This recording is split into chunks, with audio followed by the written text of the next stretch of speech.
नमस्कार दोस्तों, आज मैं आपको सावन मास के अंतिम सोमवार व्रत की कथा सुनाने जा रही हूँ। प्रेम से बोलिए भोलेनाथ की जय हो। एक समय की बात है, कैलाश पर्वत से भोलेनाथ धरती लोक पर भ्रमण करने जा रहे थे।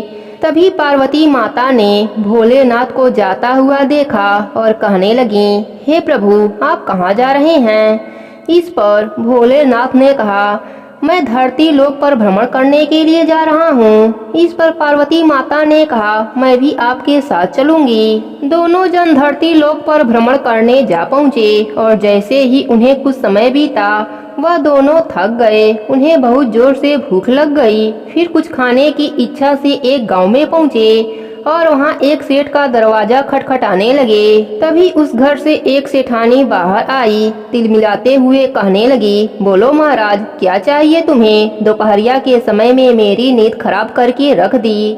तभी बड़े प्रेम से भोलेनाथ ने उत्तर दिया, हमें कुछ खाने का मन कर रहा है। इतनी बात सुनते ही वह सेठानी गुस्से में बोलने लगी, आप दोनों को कुछ खाने का इतना ही मन हो रहा है तो आपने साथ में अपने घर से कुछ खाने के लिए क्यों नहीं ले लिया।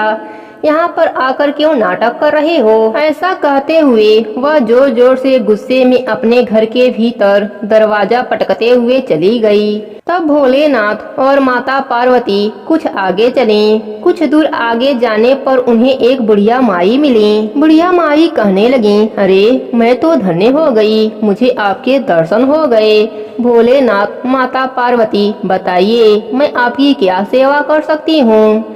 बड़े प्रेम से भोलेनाथ ने उत्तर दिया, कहा, हमें कुछ खाने का मन है, क्या तुम हमें जिमाओगी। बुढ़िया माई ने कहा, हाँ हाँ प्रभु, क्यों नहीं। प्रभु, अगर आपको जिमाऊंगी तो मेरे तो भाग्य ही खुल जाएंगे। भगवान को अपने हाथ से जिमाना यह मेरे जीवन की सबसे बड़ी खुशी की बात है कि मैं स्वयं प्रभु को जिमाऊंगी। ऐसा कहते हुए वह अपने घर से एक लोटा लेकर बाहर की ओर जाने लगी।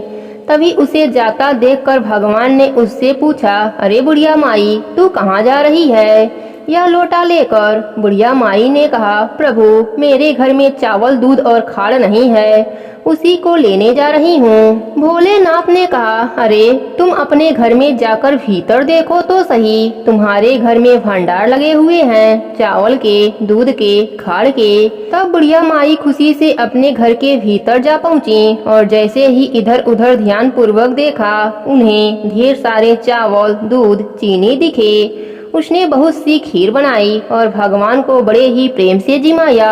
जिमवाने के बाद वह भगवान से पूछने लगी, हे प्रभु, क्या आप मेरे प्रसाद और मेरे सेवा से प्रसन्न हैं। भगवान ने कहा, हाँ बिल्कुल, हम अपने भक्तों की सेवा से हमेशा प्रसन्न रहते हैं। तुम ऐसा क्यों पूछ रही हो। बुढ़िया माई बोली, प्रभु, प्रशंसा तो ठीक है, परंतु एक सवाल और मुझे आपसे पूछना था। इतनी सारी खीर का जो मैंने आपके लिए बनाई है, इसका मैं क्या करूंगी। मेरे यहाँ तो कोई खाने वाला नहीं है। बेटा था जो काफी समय से मुझे छोड़कर चला गया। मैं अकेले रहती हूँ, इतनी बूढ़ी हूँ कि खुद भी ढंग से नहीं खा सकती हूँ। भोलेनाथ ने कहा, तुम अपनी आंखें बंद करो, जब मैं कहूँ तभी तुम अपनी आंखें खोलना और अपने घर की तरफ देखना। बूढ़ी माई ने तुरंत अपनी आंखें बंद कर ली और भोलेनाथ के आज्ञा से अपनी आंखें खोलकर कुछ समय के बाद अपने घर के तरफ देखा तो क्या देखती है कि उसके घर पर उसके बेटे, बहू, पोता पोती सब आ चुके हैं। यह देखकर वह बहुत आश्चर्यचकित हो जाती है और उसकी खुशी का कोई ठिकाना नहीं रहता है।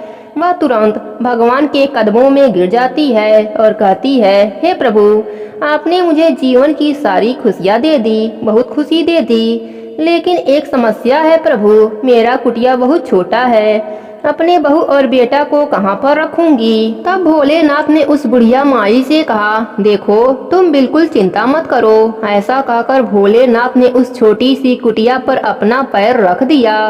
तभी वह छोटी सी कुटिया एक बहुत बड़ा महल में बदल गया और उसके बाद सब उस महल में बुढ़िया और उसका बेटा, पोता पोती, बहू सब हंसी खुशी से रहने लगे।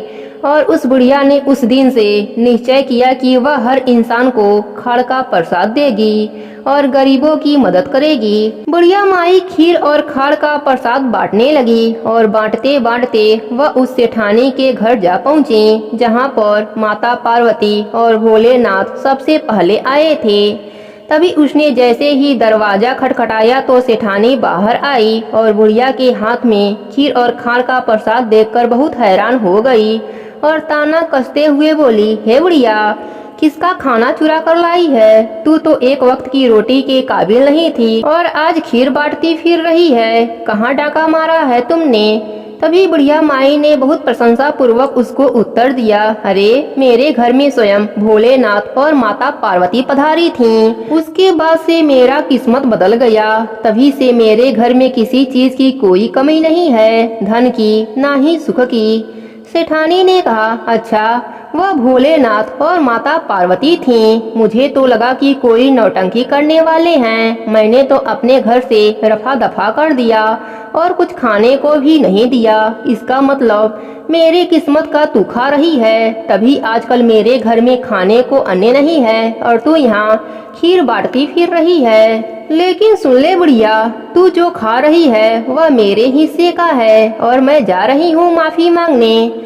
ऐसा कहकर वह सेठानी दौड़ती दौड़ती भगवान को खोजने लगी। वह कुछ दूर जाती है, तभी उसे भोलेनाथ और माता पार्वती दिखाई देते हैं। सेठानी उनसे माफी मांगते हुए कहने लगी, हे प्रभु, मुझे माफ कर दीजिए। मुझे लगा कोई नौटंकी करने वाले आए हैं, इसलिए मैंने आपको घर से रफा दफा कर दिया।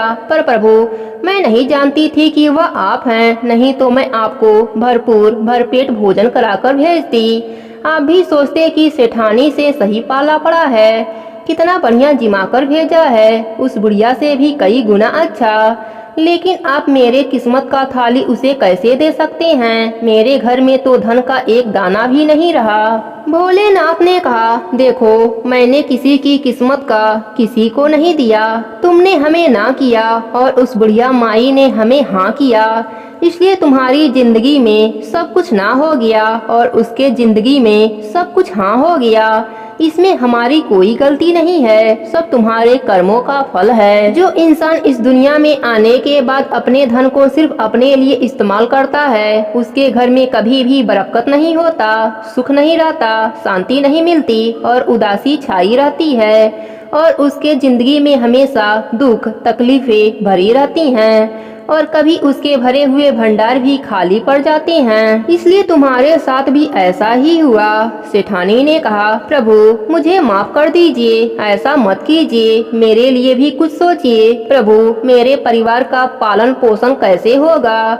मुझे माफ कर दीजिए प्रभु, मैं अपने जिंदगी में कभी ऐसा नहीं करूंगी। दान पुण्य भी करूंगी, गरीबों को खाना खिलाऊंगी, अपने धन संपत्ति को सिर्फ अपने लिए इस्तेमाल नहीं करूंगी। मैं वादा करती हूँ प्रभु, मुझे माफ कर दीजिए। उसकी बातें सुनकर भोलेनाथ ने कहा, काम तेरा रुकेगा नहीं, धन तेरा टिकेगा नहीं। ऐसा कहकर भोलेनाथ और माता पार्वती धरती लोक से कैलाश पर्वत की ओर चल दिए। प्रेम से बोलिए भोलेनाथ की जय हो, पार्वती माता की जय हो।